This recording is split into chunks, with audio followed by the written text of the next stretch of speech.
Boa noite, irmãos, amigos. Nós estamos aqui nessa noite iniciando mais uma jornada de oração e de estudo da palavra de Deus.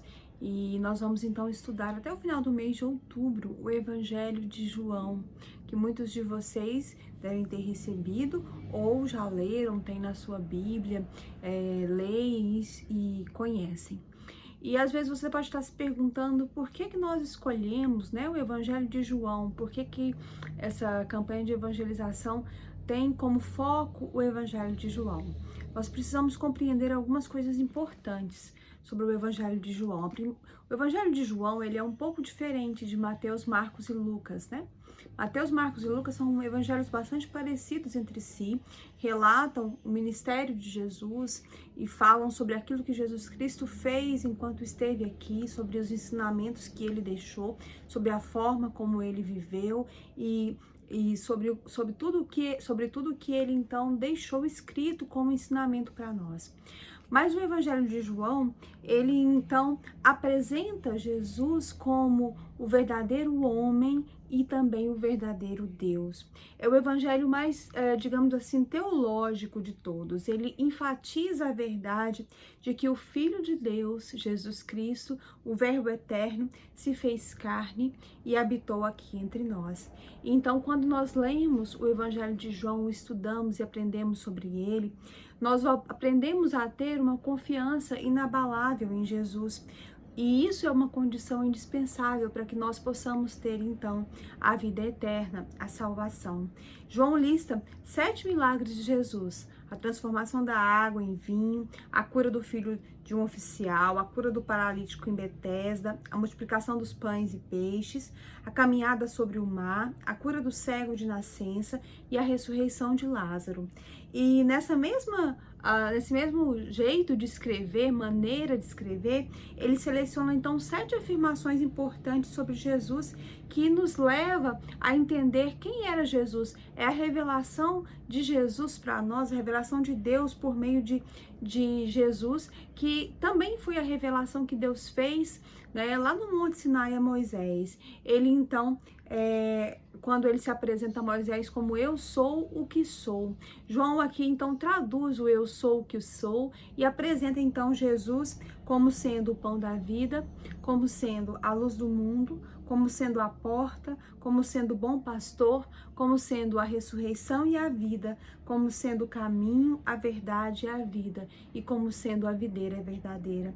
Então, toda essa maneira de João escrever, tudo isso que João ensina sobre Jesus, nos leva a ter uma confiança inabalável de que Jesus Cristo é o Filho de Deus, é o próprio Deus que veio, que habitou entre nós, que se fez carne, que morreu na cruz do Calvário para nos livrar dos nossos pecados, que ressuscitou e nos garantiu então a salvação e a vida eterna. E é por isso então que nós vamos estudar durante esses próximos dias o Evangelho de João. E hoje eu quero começar lendo com você e pensando um pouco sobre os primeiros 4 versículos do Evangelho de João. João 1, versículos de 1 a 4. Diz assim a palavra do Senhor: No princípio era o Verbo, e o Verbo estava com Deus, e o Verbo era Deus. Ele estava no princípio com Deus. Todas as coisas foram feitas por intermédio dele, e sem ele nada do que foi feito se fez. A vida estava nele, e a vida era a luz dos homens. Amém? Irmãos, os teólogos que escrevem sobre o Evangelho de João, eles asseveram que esses primeiros versículos resumem, então, a forma como um verbo ou a palavra. Então, Jesus aqui é apresentado como a palavra, como o verbo.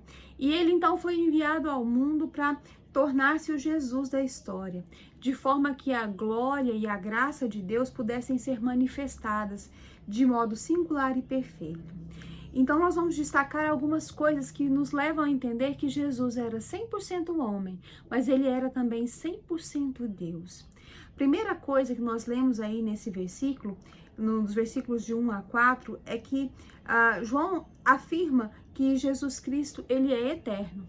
E sendo eterno, ele é então perfeitamente Deus. Ele começa escrevendo: no princípio era o Verbo. Quando tudo começou, Lá em Gênesis 1, versículo 1, quando a Bíblia fala que foram criados então os céus, a terra e tudo que neles existem, lá no princípio, Jesus Cristo já estava lá. Isso então nos mostra que ele é antes do tempo. Assim como Deus, ele é o Pai da eternidade. E na eternidade passada, antes do começo de todas as coisas, antes do espaço, do tempo, da matéria, no princípio, antes do princípio, o Verbo já existia. Jesus Cristo estava lá na criação do mundo, ele já estava lá porque ele é eterno, ele é perfeitamente Deus.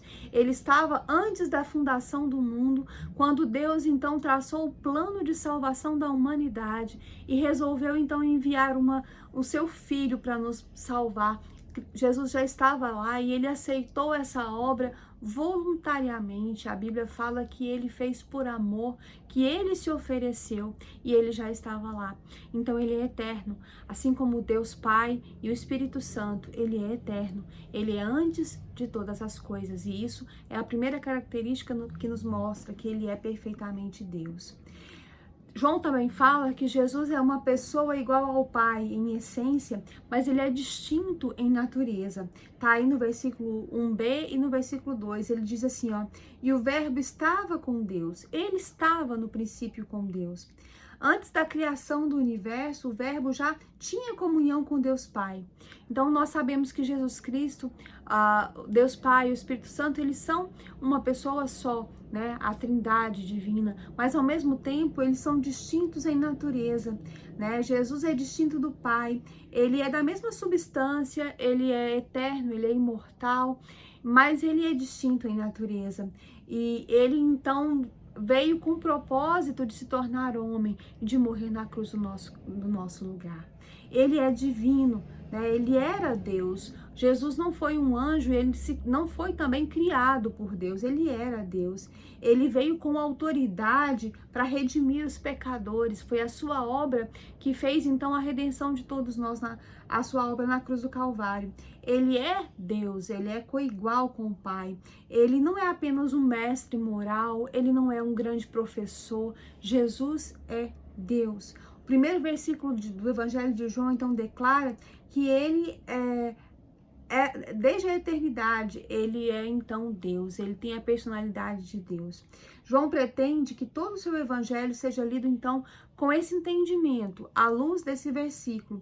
Os feitos e as obras de Jesus são os feitos e as obras de Deus. E várias vezes João vai falar sobre isso, né? Eu e o Pai somos um, né? Jesus disse isso. Jesus disse, olha, quando vocês olham para mim, vocês veem as obras do meu Pai, porque é através de mim que o meu Pai se revela. Então, as obras de Cristo foram as obras de Deus. Jesus Cristo também é o Criador. A Bíblia nos diz aqui no versículo 3 que todas as coisas foram feitas por intermédio dele e sem ele nada do que foi feito se faria, existiria.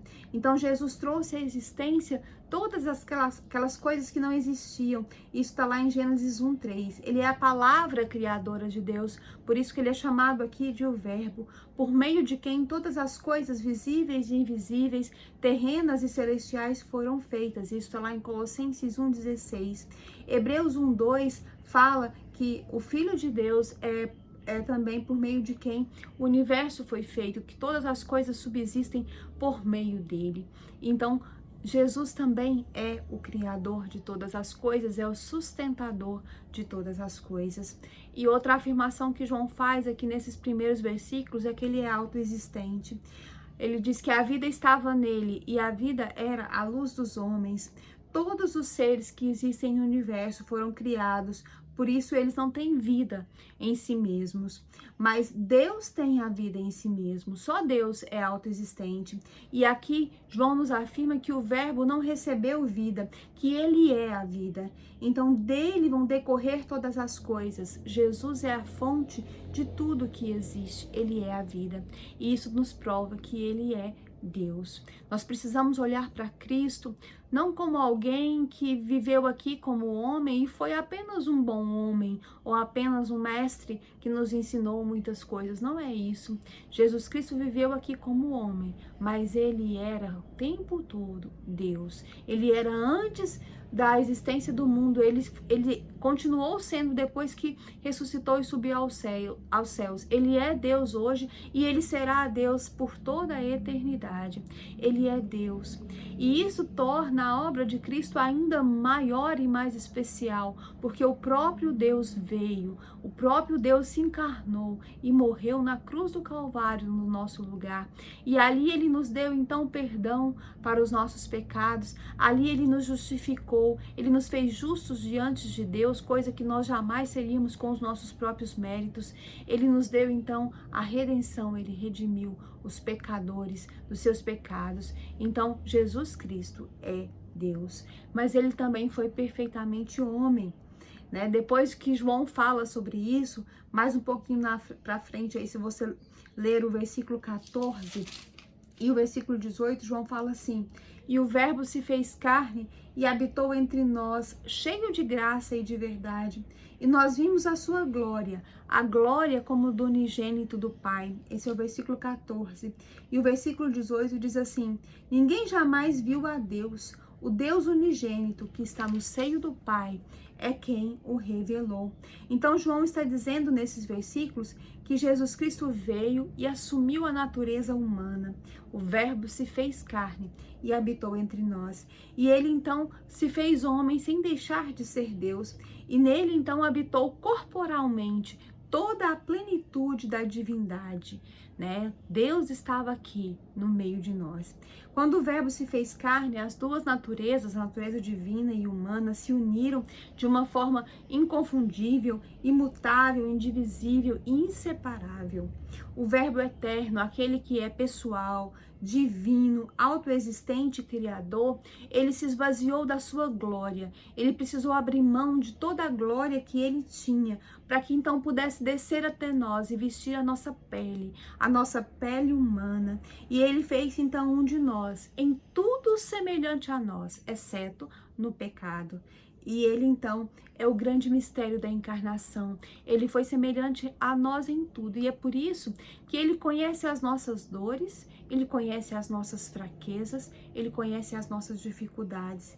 E é por isso então que ele pôde trazer salvação para a raça humana. Ele veio pleno de graça e pleno de verdade. Graça e verdade são duas características que não podem estar separadas. E em Cristo elas encontraram então a verdadeira harmonia. A graça é um dom completamente merecido, algo que nós jamais vamos poder alcançar pelo nosso esforço ou com os nossos méritos. O fato de Jesus ter vindo ao mundo para morrer na cruz pelos pecadores está além de qualquer merecimento humano. Não creia que você vai ser salvo por algo que você faça ou deixe de fazer. A verdade da salvação não é essa. Não existe nenhum gesto, nenhum ato de bondade que o ser humano possa fazer que garanta a ele a vida eterna, porque todos nós somos pecadores. A Bíblia nos fala sobre isso, porque todos pecaram e destituídos estão da graça de Deus. E se não fosse o sacrifício de Cristo na cruz do Calvário, nós jamais teríamos salvação, nós jamais teríamos vida eterna.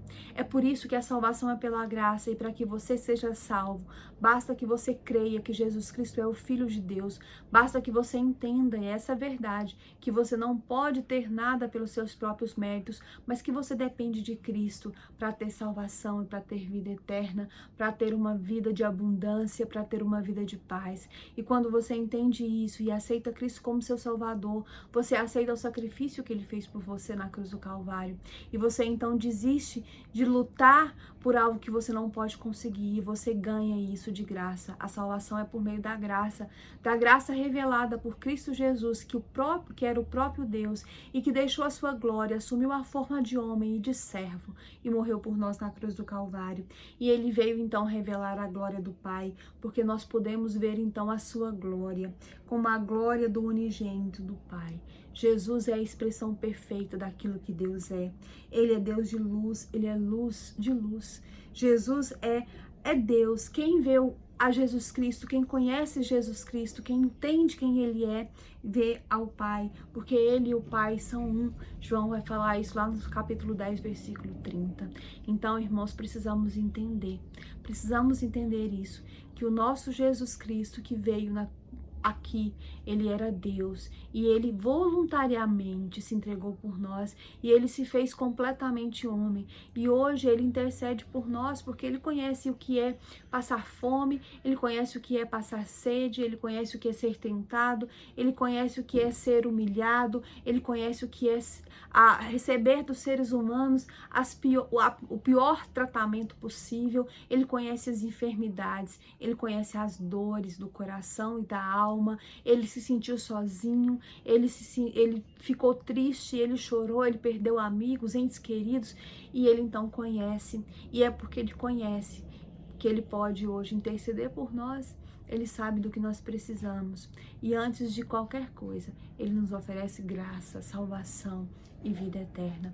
Que o Senhor possa nos abençoar, que nós possamos entender essa verdade e que quando lermos então o Evangelho de João, possamos descobrir quem é Jesus Cristo e o que ele quer fazer nas nossas vidas. Amém? Vamos orar, encerrando esse momento de devocional. E nessa oração vamos lembrar do seu Domingos. O seu Domingos é um senhor conhecido nosso, que está bastante enfermo. Vamos orar por ele. Vamos lembrar também da Kênia, que ainda carece muito das nossas orações. Do Micael, do Michael, que não está bem, está muito grave, para que o Senhor tenha então misericórdia dele, conforte a sua família, esteja ajudando. Vamos orar nesse instante. Senhor Deus e Pai, nós te louvamos, ó Deus, porque o Senhor nos apresenta a Tua palavra nesta noite e o Senhor nos mostra quem era Jesus. E Jesus Cristo é Deus. Jesus Cristo é aquele que veio, que morreu por nós, que nos conhece porque também se fez homem e fez isso voluntariamente.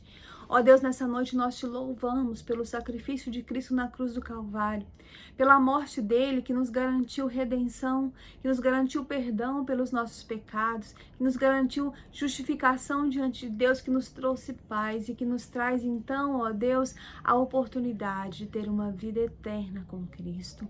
Senhor Jesus Cristo, nós te pedimos nesta noite que o Senhor interceda por nós junto ao Pai. Ó Deus, que o Senhor possa nos ajudar nas nossas fraquezas e nas nossas dificuldades. E, ó Deus, clamamos ao Teu Santo Espírito.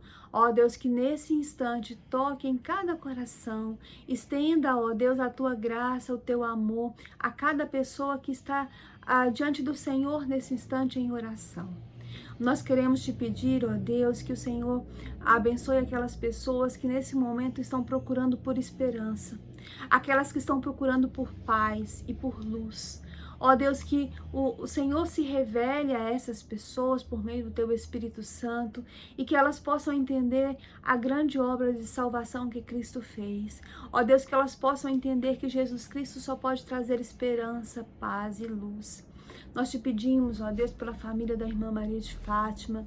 Ela tem clamado, ó Deus, pelas suas filhas, com todas aquelas dificuldades, pelo seu genro, seu neto, a família do irmão Tinho, seu filho, o filho da irmã Kellen, os esposos, ó Deus, das nossas irmãs por quem elas têm orado.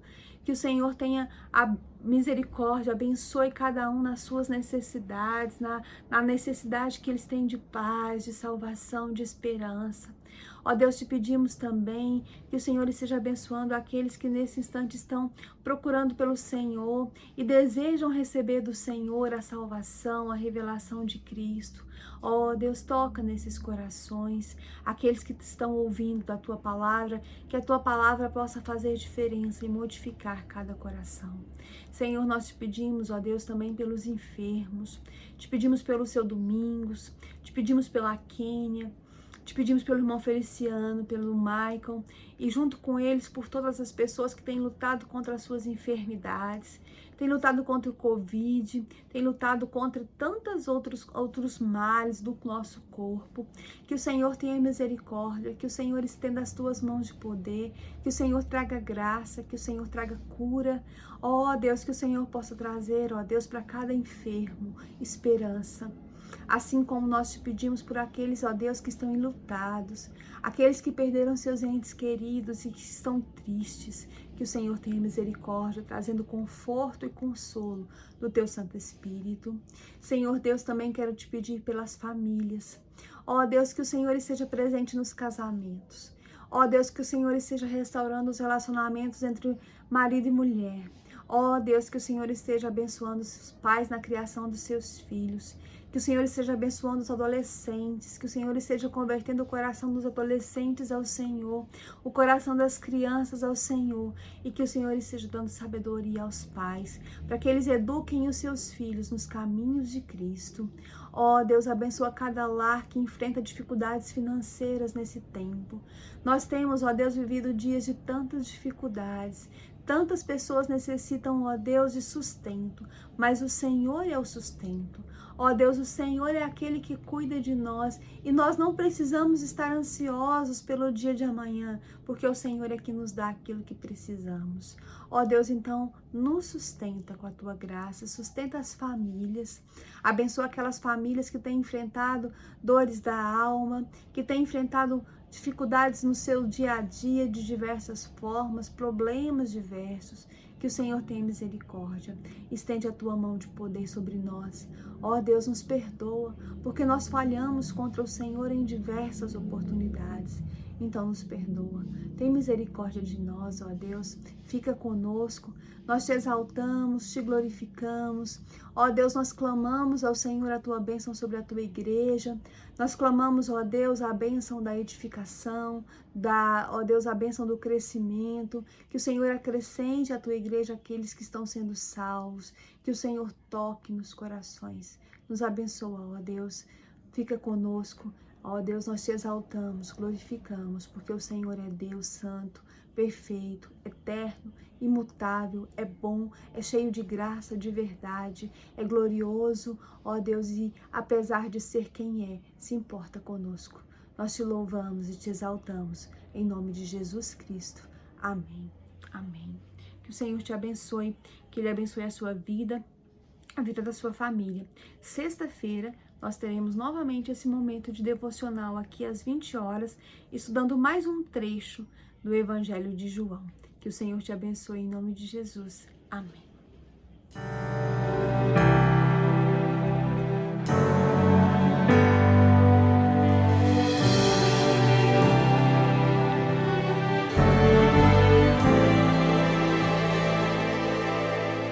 Quero apresentar-lhe Jesus. Ele quer ser seu Salvador e Senhor. Será seu Rei e amigo. Tudo que você espera e mais. Ele é voz que ressuscita os mortos. Ele é o pão que nutre e sustenta. Ele é a calma na cova dos leões. É o pastor que busca a ovelha. Ele é a mão que se estende pra salvar quando as ondas crescendo estão. Ele é o quarto homem sempre ao seu lado, ao andar pelo fogo.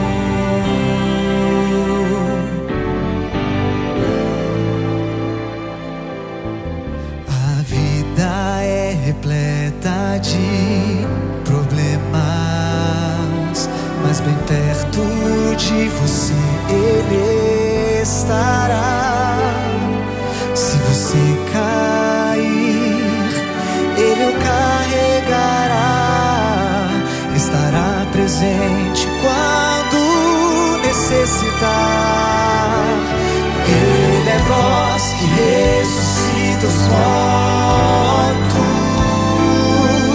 Ele é o pão que nutre e sustenta. Ele é a calma na cova dos leões.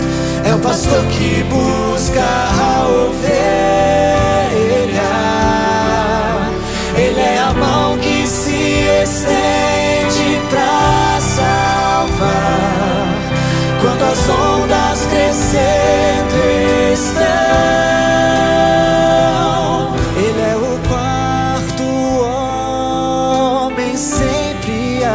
seu lado ao andar pelo fogo. Ele é o grito que